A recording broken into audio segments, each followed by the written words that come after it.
There we go with that button. Thanks, Josh. All right, 8:30. Good morning. Welcome to the WLBB Community Voice on News Talk 1330 FM 106.3, streaming live online at newstalk1330.com. And this morning we're on the News Talk 1330 WLBB Facebook page. I'll introduce you to these handsome young gentlemen sitting across from here in just a second. They're with West Georgia Sportscards in Douglasville, and as you can guess, we're probably going to talk about sports cards on this show, and it's kind of a selfish show for me.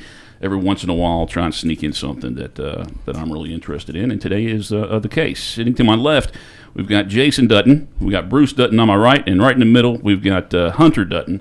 And they're the Dutton family, and they are part of West Georgia Sportscards. And again, it's in Douglasville. Also, Bruce's daughter is part of that group, but she didn't want to join us this morning. Maybe next time. But hey, guys, good morning. Good morning, Colin. And thanks for coming out. You guys sponsored, I think, Atlanta Braves baseball, or was it high school baseball for like B92 this year? Braves and Georgia Bulldogs still. And Georgia Bulldogs. You still got a couple shows left. Yes, yeah. Sponsoring Georgia Hopefully Bulldogs. all the way through bowl season. Yeah. How's that reaction of people hearing that and coming and telling you they hear it? We've had several come in, yeah. Yeah. It's good. Well, it's I mean, a lot of people may not understand the whole concept of why this is such a, possibly a good investment. If you're wise, it's a good investment. I remember my mother saying when I was a kid, it's a piece of cardboard. Mm-hmm. And I remember, I don't even know why I thought I was going to make money off of it. I didn't understand why, saving those would be worth it in the future. I mean, and I think she'd ask me, well, who are you going to sell them to? I was like, well, I don't know, but we're going to make money off of them. Yeah. But we'll talk about that a little bit on this program. And Bruce is heading up the show over there, I believe. So let's start with you, Bruce. How did you get involved in sports cards? And then I guess bring us into it's a big step. I mean, and again, I said you're not you're not doing it halfway. I mean, you guys are investing. We went all in. Yeah. You guys are buying these new cards and boxes. I mean, every time they come out, I mean, you're keeping your shelves stocked. Mm-hmm. We've been collecting probably for about 40 years, novice, and then in 1988, actually, we had our first card store on Highway 5. It was in the Expressway Village Shopping Center behind our mom and dad's little party and wedding supply store. So on Saturday mornings, we'd have a line out there, and we would do more business in baseball cards in 1988, 89 than they would do in their retail store selling party and wedding supplies. So that kind of morphed after, high school. So we would do the shows, and Jason's a little bit younger, so he kind of brought everything back up. We had a shop in Mableton back during the Olympics for 5 years, and it was really, really successful during the release of Pokemon and Beanie Babies and the late junk wax era that everybody talks about. So, and then fast forward for a few years, COVID happened. Hunter and Jason got back into collecting. I had went dormant and didn't really collect. I had no vintage sets. I had some Cal Ripken stuff that we had held over. That was our favorite PC collector. Everybody's got a PC player. And what's PC? Personal collection. So, Jason was like, hey, you got to go to these shows. And it was probably one of the best things, and sometimes one of the worst things you can do is you go to a show and you drop a lot of money on stuff very quickly because you want to get it all. You want to get everything at once. And you have to collect in moderation. So he and Hunter got me back into it. And then West Georgia Sportscards came about 2 years ago. So we were doing shows in the Alabama circuit because I live in Tallapoosa. They live in Lithia Springs. But we would go over into the Alabama circuit and do shows. So West Georgia Sportscards started about 2 years ago as an entity. And then it just worked out. God worked it out, is all I can say. Mm-hmm. Is we had a building next to the engineering firm that I worked for on Fairburn Road. It came up for rent on our late father's birthday. Called the landlord that afternoon. We had a brick and mortar retail store. So that was February, and it has been gas to the pedal for the past you guys 8 or 9 promoting. months. I mean, there's promotions every day. Yes. You're up. I'm up at 3 o'clock. At 4 o'clock or 4:30, I see your first post on social media. We try, yeah. and you guys put it out there. You do videos as well. You got Hunter in some videos. Hunter does really good videos. So breaking boxes and. He's really good at that. So. Is that a relatively new concept, the breaking boxes, or at least maybe in the last 2 decades? Where you guys have these ceremonies where you're opening up packets and letting customers open cards. It is. It's a fairly new concept. It's good and bad. You've got the folks that just go out and scoop everything up just to sell it and break it online. Then you got the the true collectors that go out and really love breaking it, love the chase of the find.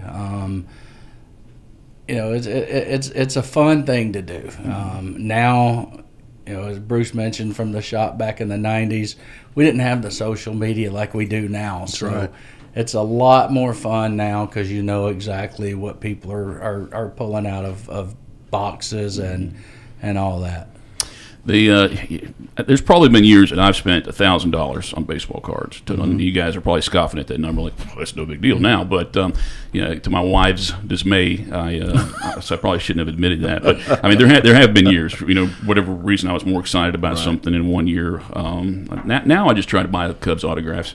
I'll buy a box, the shiny cards, like the chrome every now and then. But when I do, those years, I guess when I spent $1,000, I think I was able to get $500 back for them and in sales, but still I got to keep the cards that I wanted.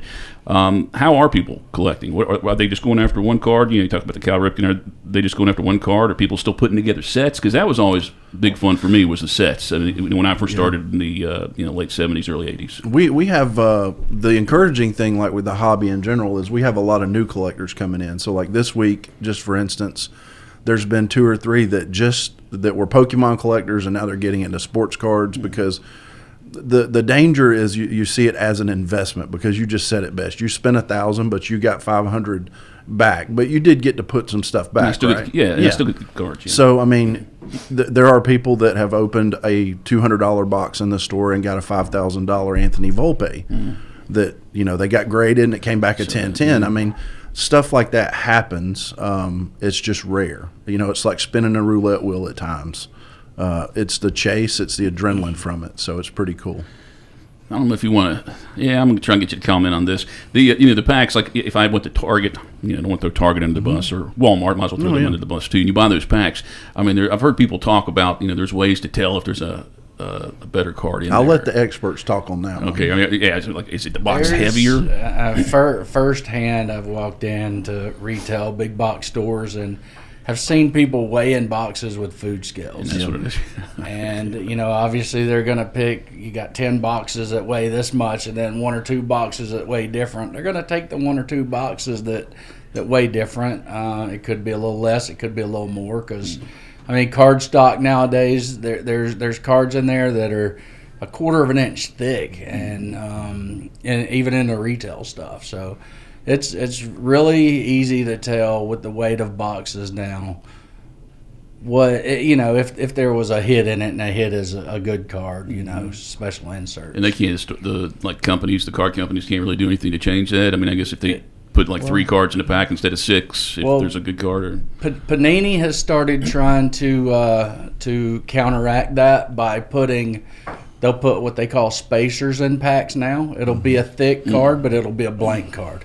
Right. So people are thinking they're getting something, they crack it open and like womp womp. It's a blank card, nothing on it, but it's as thick as the regular hit card. I mean, that's kind of sad too, because in theory, it's for the kids, right? Yep. In theory, and we've seen where people have gone in, and we had a customer tell us they went to a local retailer and bought some packs, and somebody had sliced them with a razor blade, pulled cards out, and it was so good that when they put the cards back, he checked out and he didn't realize, it was just loose, like jumbo fat packs, that configuration. So, I mean, knowing where you're buying the cards from is very important, whether it's our shop or somebody else's shop.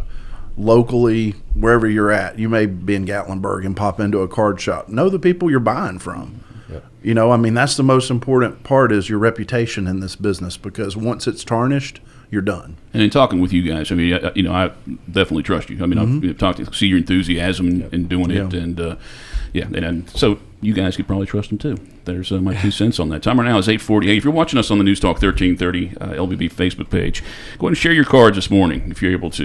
If you're on the road or something, you may not be able to take pictures of them if you're home. But share some pictures, and we'll share them with our guest this morning as we get a little nostalgic talking about sports cards with West Georgia Sportscards in Douglasville. We've got Bruce, Jason, and Hunter on the program. And again, any questions or comments, feel free to use the News Talk 1330 WLBB Facebook page. My name is Colin Worthington, and we'll be back right after this. Oak Mountain Academy is an innovative school of academic excellence celebrating over 61 years. I'm Patrick Uran, head of school, inviting you to join us on the mountain to see our mission and vision in action. Academic excellence, a faith-based environment, and dynamic opportunities are just a few of the reasons our families choose Oak Mountain Academy. Academic scholarships and tuition assistance are available. For more information, visit us at oakmountain.us. Discover your journey at OMA. Prepare, explore, and achieve. Health is a journey. It's making better choices, even when it's not easy. It's taking care of yourself and the people you love. At Tanner Health System, we're there for you with every step, with primary care, heart care, cancer care, women's care, orthopedics, surgical services, and so much more. We're dedicated to helping you live and feel your best. So let's get on that journey to health. You've got places to be for many years to come. Find us at tanner.org.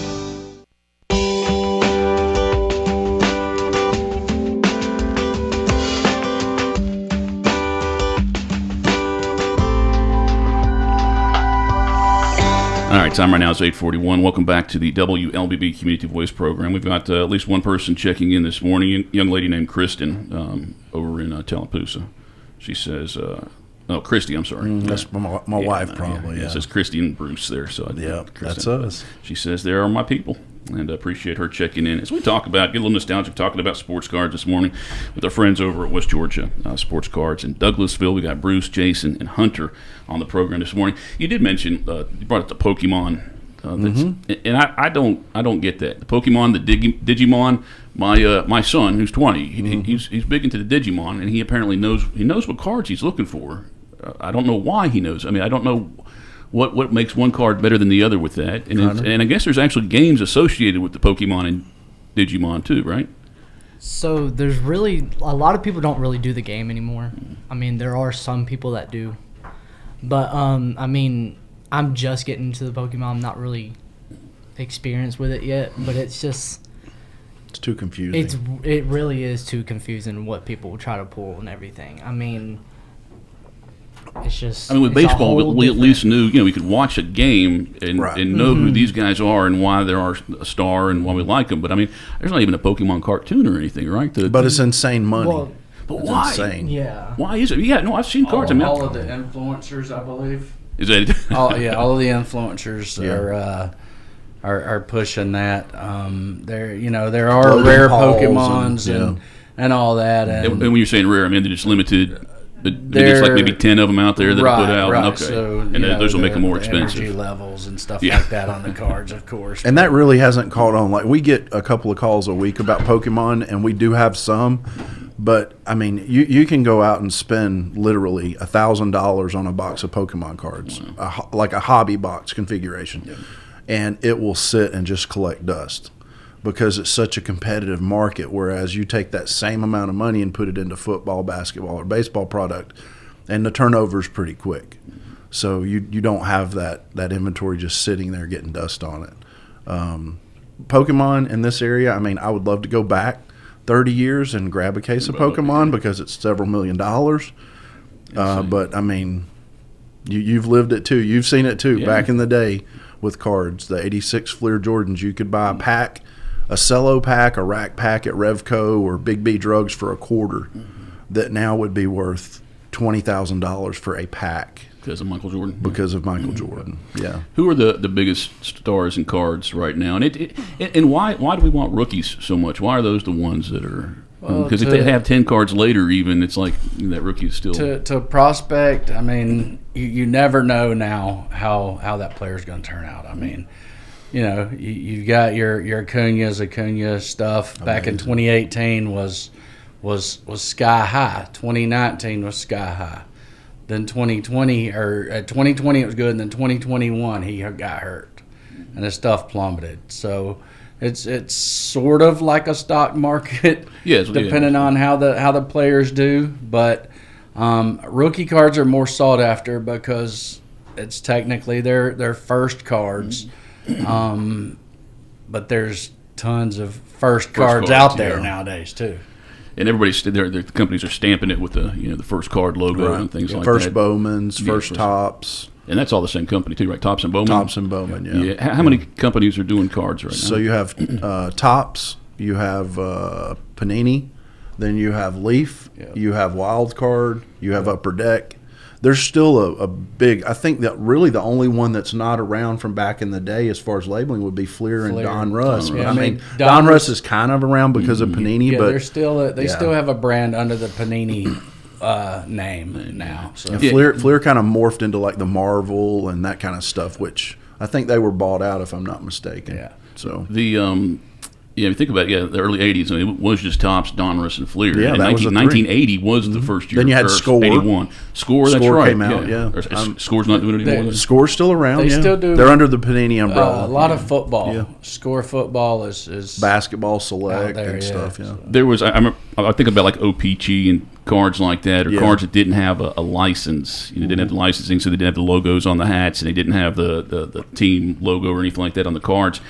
I think I tried to stay away from those. I was not really interested in those, like in the 90s or whatever. But right now, I mean, they're, I guess, because of autographs maybe, or because they're so shiny. There's a lot of people out there that still frown upon it, but like I tell everybody, at the end of the day, it's still an image of that player, and it's still their autograph on that card. Right.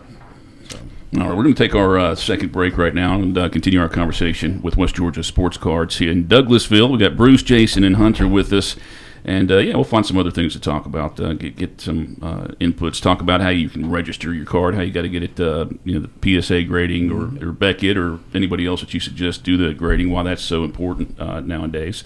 And, we'll do that after we come back from this break. Again, if you have any questions or comments, feel free to post those on the News Talk 1330 WLBB Facebook page. Community Voice brought to you by Tanner Health System and Oak Mountain Academy. The AP Scholar Journey at Oak Mountain Academy is designed to provide students with a clearly defined advanced placement curriculum track to earn a series of distinctions upon graduation. This journey enables academically prepared students to pursue college-level studies throughout 17 AP courses in 5 subject categories while enrolled at OMA. I'm Patrick Uran, head of school, inviting you to journey with us on the mountain. For more information, visit us at oakmountain.us. Discover your journey at OMA. Prepare, explore, and achieve. Health is a journey. It's making better choices, even when it's not easy. It's taking care of yourself and the people you love. At Tanner Health System, we're there for you with every step, with primary care, heart care, cancer care, women's care, orthopedics, surgical services, and so much more. We're dedicated to helping you live and feel your best. So let's get on that journey to health. You've got places to be for many years to come. Find us at tanner.org.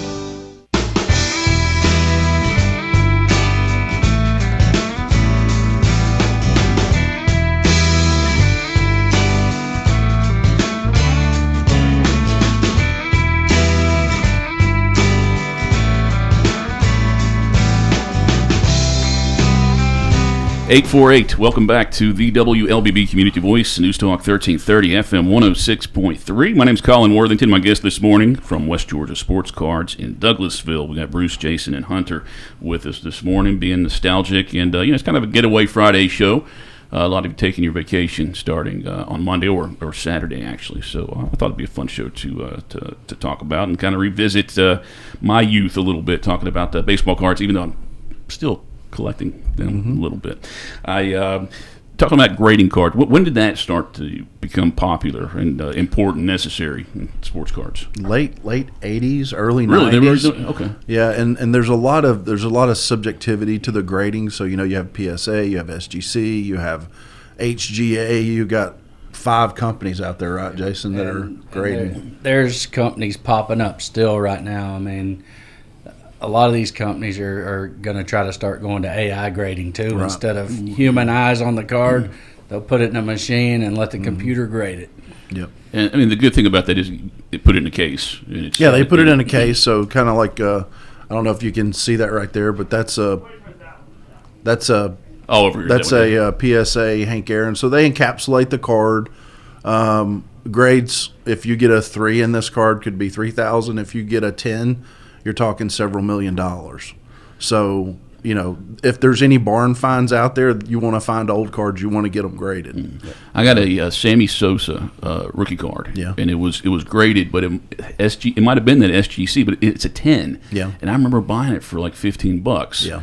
So, I mean, is that company like Les? I mean, this was when he was still hot before he got in any trouble. And Yeah, I think they consider still like PSA 1, SGC 2, and then everybody else falls in line somewhere really, down so that's the ladder. okay. But I mean, after I got that and thought about it, I was like, wait, maybe this doesn't mean as much as I think it does because it was $15 for that. And I thought, that's what it costs to get it graded. I mean, yeah. Well, let's talk about that process too, because I mean that's why you and I've talked about it, and I've got a card that I wanted to get graded that you checked out, and I still haven't done it yet because I mean I'll go up on the website and it just kind of feels like there's a lot I got to do, and I'll say, well, I don't have time to do that. Right. Well, what is the process for that? So the process, you find your favorite card, look at it. First, look at centering. Centering's the first thing they'll look at. Then the corners. If you deem the card grade worthy, then you sleeve it up, mail it to PSA, SGC, whoever you want to grade it, and wait for it to come back. Now, like everything else in the world, there's PSA. They're more for the modern cards. Modern cards, high-end cards. That's what the flippers go to because they bring a little bit more of a premium than SGC. SGC is the only way to go for vintage, 70s and under. I mean, it's just there's nobody that can touch SGC when it comes to vintage. Me personally, I prefer SGC for my personal collection because the cases look a lot better. It's a lot cleaner and, just better eye appeal to me. I was going to say, so you guys display all your cards? You got, I guess what's the purpose of having them in the storage if you take care of them? Right, yeah. I mean, there's stuff that we both don't take to the shop just because it's our prized stuff. But we do have them in our homes where we can still walk by and look at them and all that. Like, I mean, my prized card is a graded 1968 Topps Nolan Ryan. I love the card. It was present from my brother at a show one day because I never had one. He found a deal and I got my Nolan Ryan like that. So and for the older cards, do you recommend? I mean, even you talk about looking at a card and deciding if it's grade worthy. But for the older cards, I mean, what's a good cutoff date to say? Well, that one's got some dings on it, but it's still, even if they come back and say it's a 3 or 4, it's worth having that graded. If it's a star card, Ted Williams, Hank Aaron, Clemente, an older card from 75 back, even George Brett, Robin Yount. If it's going to be a 4 or 5, get it graded. Spend the $20-25 to get it graded. Keep that card protected, and then it's just going to escalate. You may think your card is a 5, but then when you send it in, it comes back a 7. That takes that card 2 or 3 times a multiplier from $100 to $300 immediately.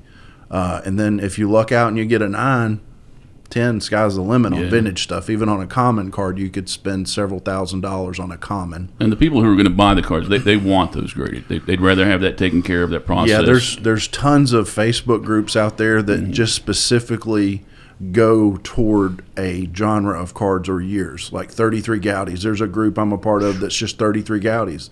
There's a group that's just pre-1985 and older. You name it, it's out there. You're talking about 85 Topps set. There's a group that's just people for 85 Topps that they look to get a complete set of 792 cards graded a 10. There's 792 cards. All graded 10s. Yeah. So, and there's not many out there. There may be a handful, less than 5 sets. I mean, see, even that's kind of fun, though. I mean, but that's a chase. That's a lifetime chase. Yeah. I mean, that sounds like fun. It would be. It's cool when you get a card like people. You can bring your cards to us, and we actually handle the packaging, shipping. Looking at the card, which we'll tell you straight up if it's grade worthy or not. We won't waste your money, and we do charge a fee for that on top of what we get just for handling it because the insurance. I mean, we could send out a $20,000 package with 4 cards in it. So you really have to know your cards old and new. So and Jason and I will get into conversations about that from time to time. Be like, well, we can't get over this threshold because our box is covered to $25K, but it's shipped out. Get it the next day, and 2 weeks later, the reveal is like Christmas morning. Yeah. You open it, you see the grades, and you're like, wow. It's pretty cool. I brought a card over that I thought might be special for you guys to check out a couple months ago, and I was determined that I was going to send it off myself, but I still haven't got around to doing it, so I'm going to have to take you up on that. Yeah. I felt like I was burdening you guys to suggest it. We send them out all the time. Okay, good. Yeah. I'm glad to hear that. Yeah. That's it was a 1991 Topps Desert Shield card. Or was it Desert Storm? And Desert Shield. Yeah. I remember a student of my dad's who was who was over there. He had brought back the box, and I think my dad gave him $100 for it. And he just he kept my dad for the last 20 years. He had talked about that Ken Griffey Jr. card. He's like, I think somebody stole it. And lo and behold, just a month ago, I went back there and found it, and it was pretty good condition. It was the cards on top of it were dusty, right? I mean, but it was protected. But you were looking at some stuff on it to see if it was possibly counterfeit. Is that still going on for cards? Very new and old. Yeah. Yes, new and old. There's certain PSA slabs that we stay away from that are in ranges from like $2 million to $3 million. Or $20 million to $30 million, because there's a guy going around the country right now that has hit people with slabbed cards that you could not tell if they were real or fake. Like, you run them up on PSA and they come up as that card, and he's counterfeited cards, and he's gotten several people over the last few months. How are they doing that? Just a printing just press to at be home straight honest with you, it's either somebody sitting at home doing it, or the new cards like Giannis and some of the newer basketball cards are getting people because the Chinese are counterfeiting slabs and putting a card in there that has an autograph in it that's as fake as ever, but it's getting people. It gets people all the time. Well, I remember Upper Deck, maybe for 2 or 3 years, they had a hologram. Did that stop? Did that prevent counterfeit? I mean, cards now have gotten so technologically advanced. I mean, and there's so much technology out there that the everyday person can have access to create those holographic stickers and stuff like that. So know who you buy from. That's the key, man. I'm telling you. How many cards do you guys have? How many altogether do you think? I have, the only set I'm working on currently is 1952 Topps. So I'm doing a Topps complete run. So I need 60 cards to finish that set. So and like I said, that's in 2.5 years. So it's been just straight up, just crazy. I know UPC. Well, him got me into Acuna, so I got in on Acuna really good. And then, I mean, in our shop, how many Acuna autos do you think? Oh, there's probably at least 100 Acuna autos in that shop. Yeah, at least. in the shop. We've got about 2 minutes left, but how much has his card increased? I mean, this is a record-breaking year for him, big time with the stolen bases. It's not back to especially the levels of 2019 yet. Really? It's still about half. Yeah. Still about half. Even with him being named our MVP last night, I mean, it still may drop up or go up maybe 5 to 10%. Yeah. All right, we got 1 minute left. Location of the store, and you guys have you have a big raffle going on this month, right? Yeah, we're at 2108 Fairburn Road in Douglasville. So I-20, you go east, get off at Fairburn Road, take a right. We're about a half mile on the left. You'll see the neon signs and everything. And for every in-store purchase this month, you enter to win a signed Ronald Acuna Rawlings Big Stick Bat, authenticated by Beckett.